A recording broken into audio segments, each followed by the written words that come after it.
अकाल दोस्तों, आप देख रहे हैं VRNews.in। आपकी खिदमत में फिर एक बार हाजिर है मोहम्मद नईम शेख जी, जो कि एम पॉलिटिकल पार्टी के फाउंडर कम नेशनल प्रेसिडेंट है।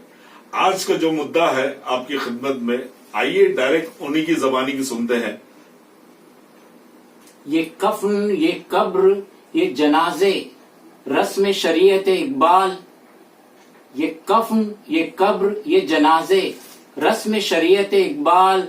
मर तो इंसान तभी जाता है जब याद करने वाला कोई ना हो। बहुत बढ़िया, क्या बात है। राजेश पायलट 1945 में पैदा हुए थे और 2000 में इनका रोड एक्सीडेंट में देहांत हुआ।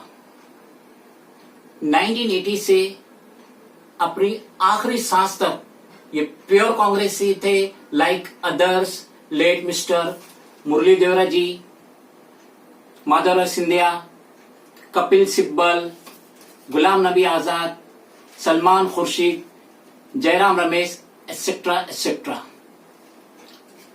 1980 में राजेश पायलट पहली दफा मेंबर ऑफ पार्लियामेंट बने, उसके बाद कई दफा मेंबर ऑफ पार्लियामेंट बने और उनको बहुत बड़े बड़े पोर्टफोलियो से भी नवाजा गया।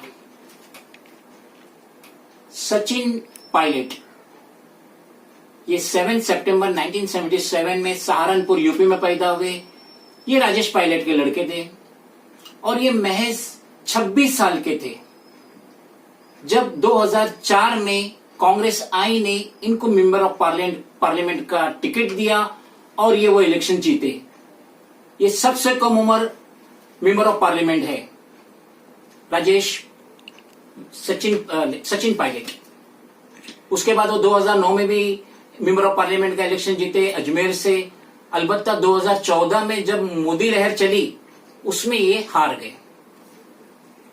2018 में राजस्थान में एमएलए इलेक्शन हुआ, मेंबर ऑफ लेजिस्लेटिव असेंबली का इलेक्शन हुआ। 200 सीट के लिए कांग्रेस ने 100 सीट लाई, बीजेपी ने 72 सीट लाई, remaining others. Sachin Pilot president थे भी कांग्रेस वर्किंग कमेटी राजस्थान के, और जब ये 2019 में हुकूमत बनी राजस्थान में, कांग्रेस आई की, तो इनको डिप्टी सीएम के ओहदे से नवाजा गया। सचिन पायलट जो 2004 से कांग्रेस आई में थे 2020 तक, यस्टरडे 12 जुलाई को ना जाने इनको क्या सूझी और इन्होंने डिक्लेरेशन कर दिए कि भाई मैं कांग्रेस छोड़ के जा रहा हूं, मैं बीजेपी खेमे में जा रहा हूं, मेरे साथ 30 एमएलए का सपोर्ट है। इन्होंने भौचाल ला दिया, पॉलिटिक्स में भौचाल ला दिया। लोग हिंदुस्तान चीन को भूल गए, लोग हिंदुस्तान नेपाल को भूल गए, लोग कोरोना को भूल गए। आज टीवी पे बस यही बहस हो रही है, सचिन पायलट सचिन पायलट सचिन पायलट और राजस्थान गवर्नमेंट।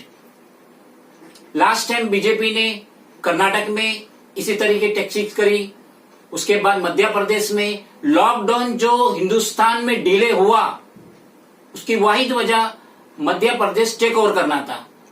जब मध्य प्रदेश टेक ओवर हो गया, उसके बाद 22 मार्च 2020 को मोदी जी ने लॉकडाउन किए, हिंदुस्तान का लॉकडाउन स्टार्ट किए। उस दिन से आज तक लॉकडाउन चल रहा है, थोड़ी थोड़ी रियायत मिलती है, लॉकडाउन में रिलीफ मिलती है। मैं ये कहना चाहता हूं कि जे एक बहुमत से पार्टी आई है, एक स्टेट में हुकूमत कर रही है, तो उसको डिस्टर्ब क्यों करे। उस स्टेट का करोड़ों रुपया इन द शेप ऑफ री इलेक्शन या एमएलए के सेल ऑफ वर्थ में क्यों बर्बाद किया जाए।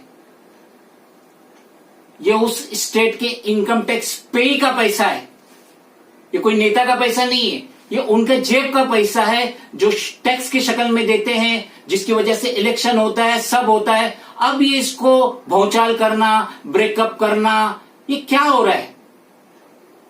सचिन पायलट जो 2004 से कांग्रेस में थे, 16 साल से कांग्रेस में थे, अब उनको कांग्रेस में ऐसी क्या कमियां, खामियां या कीड़े नजर आ रहे जो अब वो कीमा बदलना चाहते हैं। में हुकूमत बदल गई, मध्य प्रदेश में हुकूमत बदल गई, राजस्थान में अभी हुकूमत की डिंग डोंग चल रही है।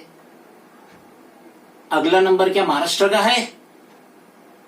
अब महाराष्ट्र का भी अमन और सुकून गारत करना है।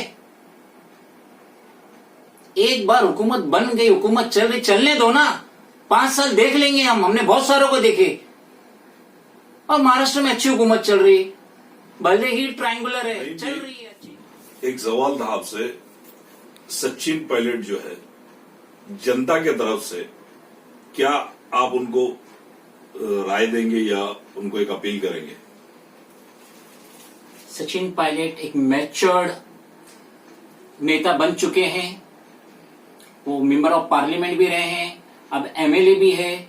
वो समझते हैं देश इस वक्त किस कठिनाई से गुजर रहा है।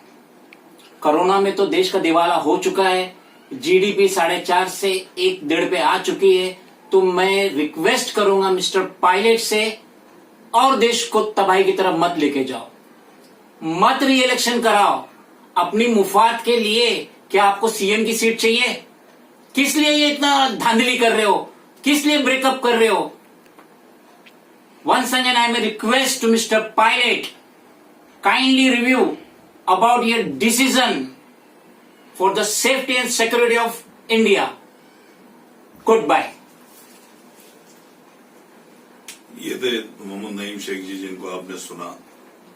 एक तरह से देखा जाए तो जनता के लिए एक महत्वपूर्ण मैसेज उन्होंने दिया है, जो कि हमारी जनता को जो है ये मद्देनजर रखना होगा कि ये जो नेता हैं आप चुन के देते हैं कांग्रेस को, ये सडनली घूम जाते हैं बीजेपी में, शिवसेना में और कोई भी पार्टी में, तो इलेक्शन का मतलब ही नहीं रहा। जय हिंद, जय महाराष्ट्र।